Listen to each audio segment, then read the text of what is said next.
فرش التراب يضمني وهو غطاء. تو یہ اب معاملہ آ گیا وطن کو چھوڑنے کا، لہذا ہجرت کی. اب ان قال انی ذاہب الی ربی سیہدین. ٹھیک ہے، تم لوگوں کا حال یہ ہے، میں نے تمہیں ہر طرح سمجھایا، نرم بھی سمجھایا، گرم بھی سمجھایا، تمہارے اوپر ہتھوڑے بھی برسائے اور پھول بھی برسائے، تم کسی طرح ماننے والے نہیں ہو. اب تم میری جان کے دشمن بن گئے ہو تو ٹھیک ہے، پھر میں جاتا ہوں.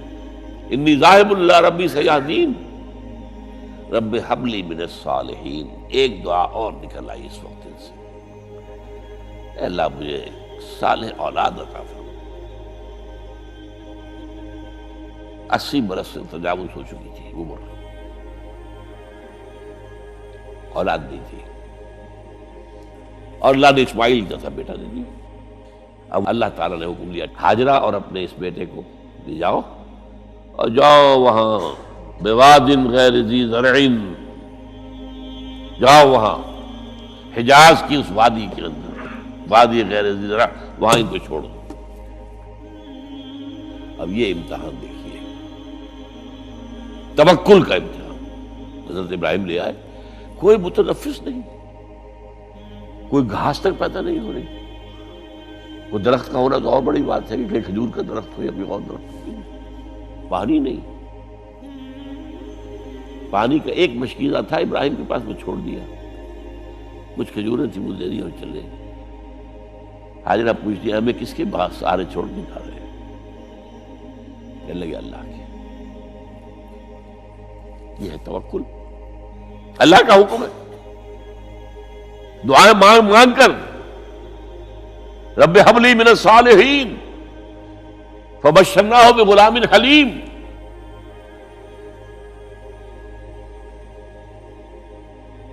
اب وہ بچہ آتے رہتے تھے، چکر لگاتے تھے.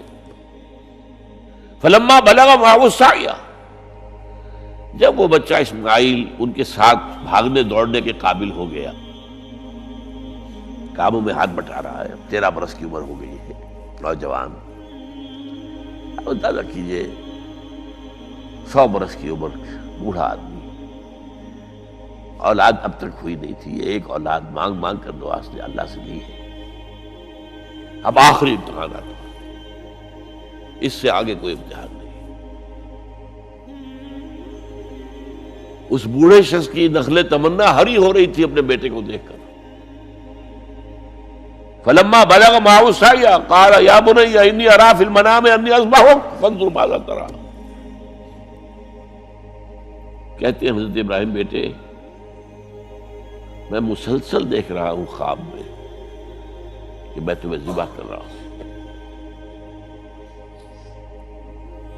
تو دیکھو، غور کرو، تمہاری رائے کیا ہے؟ نبی کا خواب بھی وہی ہوتا ہے، اس میں کوئی شیطنت جو ہے، کوئی شیاطین جن و انس کی کوئی مداخلت نہیں ہو سکتی. پھر یہ کہ پے بپے 3 دن یا بنی انی اری فی المنام انی اذبحک فانظر ماذا تری. اب جواب سنیے، وہ حلیم.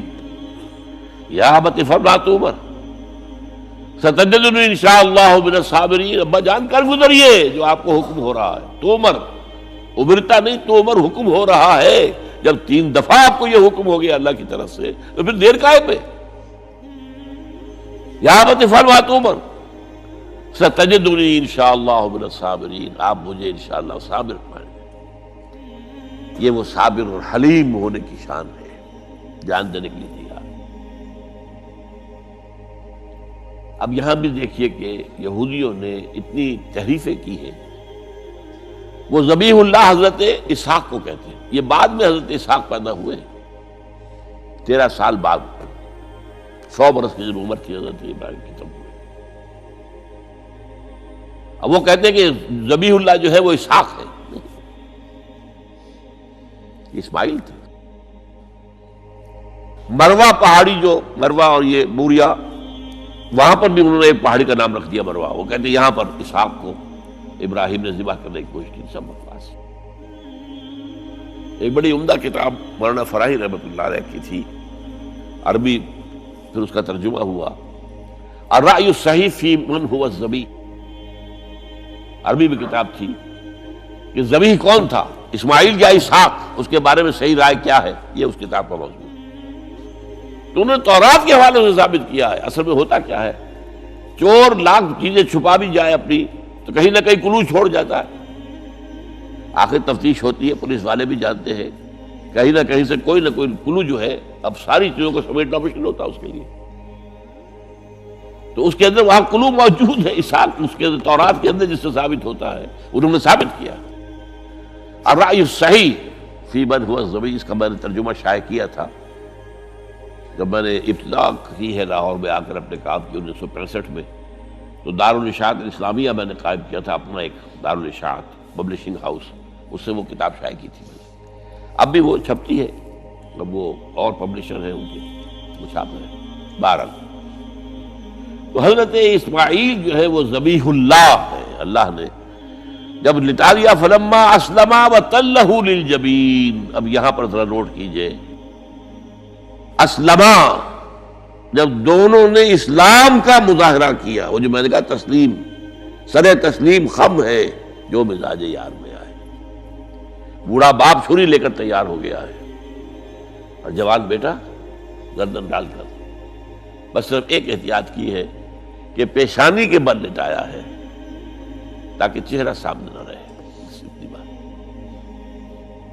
چھری چلاتے ہوئے چہرہ اوندا بولتا اللہ للجبین، پیشانی کے بل انہوں نے لٹا دیا اور پھر چھری چلائی، لیکن اللہ نے پکار کر کہا، یا ابراہیم قد صدقت الرؤیا انا کذالک نجزی المحسنین، اے ابراہیم بس تم نے اپنا خواب پورا کر دیا۔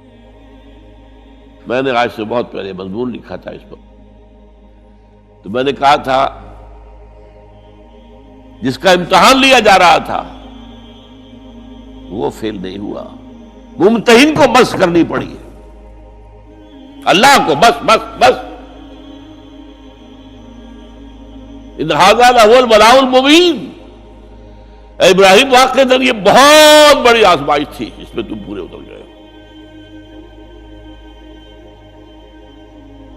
یہ میں نے آپ کے سامنے زندگی کا جو پورا ایک نقشہ ہے ابراہیم کا، ہر قدم پر امتحان، ہر قدم پر امتحان، ایک سے ایک کڑا امتحان، ایک سے ایک بڑا امتحان، اور آخری امتحان یہ تھا، ان ھذا لہو البلاء المبین۔ جب ممتحن یہ کہتے ہیں بھائی بات تم بہت مشکل، پرچہ واقعی میں نے بہت مشکل سیٹ کیا تھا، کمال ہے تم نے بہت عمدہ حل کیا، تو اس سے بڑی شاباش کیا ہوگی؟ لیکن اس کے ساتھ یہ ہے کہ اب اگلا موضوع آ رہا ہے میرا، جہاں تک تو معاملہ آ گیا، یہ قربانی جو ہے اس کو پھر ہمیشہ کے لیے اب سنت ابراہیم کے طور پر جا باقی رکھا گیا۔ عین اس وقت جنت سے ایک میڈا ان کی جگہ آ گیا، حضرت اسماعیل کو کوئی قدر نہیں پہنچی، کچھ بھی نہیں، میڈا ذبح ہو گیا، اور وہ قربانی ہے جو آج پوری دنیا میں اس وقت سے لے کر ترکنا علیہ فی الآخرین، ہم نے اس کی یہ یاد ہے، یہ قربانیاں جو آپ دیں گے یہ کیا ہے؟ حضور سے پوچھا گیا ما ھذی الاضاحی یا رسول اللہ، اے اللہ کے رسول یہ اضاحی کیا ہے، یہ کیا ہے، یہ جو ہم قربانیاں دیتے ہیں کیا ہے؟ قال سنت ابیکم ابراہیم، یہ تمہارے باپ ابراہیم کی سنت ہے، اس کو زندہ رکھا ہے اللہ نے، ان کی اس امتحان کی کامیابی کو اس کا جشن منایا جا رہا ہے، ہر سال لاکھوں کا کروڑوں جانور جو ہے اللہ کے نام پر ذبح ہو رہے ہیں، یہ وہ اسماعیل کی قربانی کا جو ہے یہ جشن ہے جو منایا جا رہا ہے۔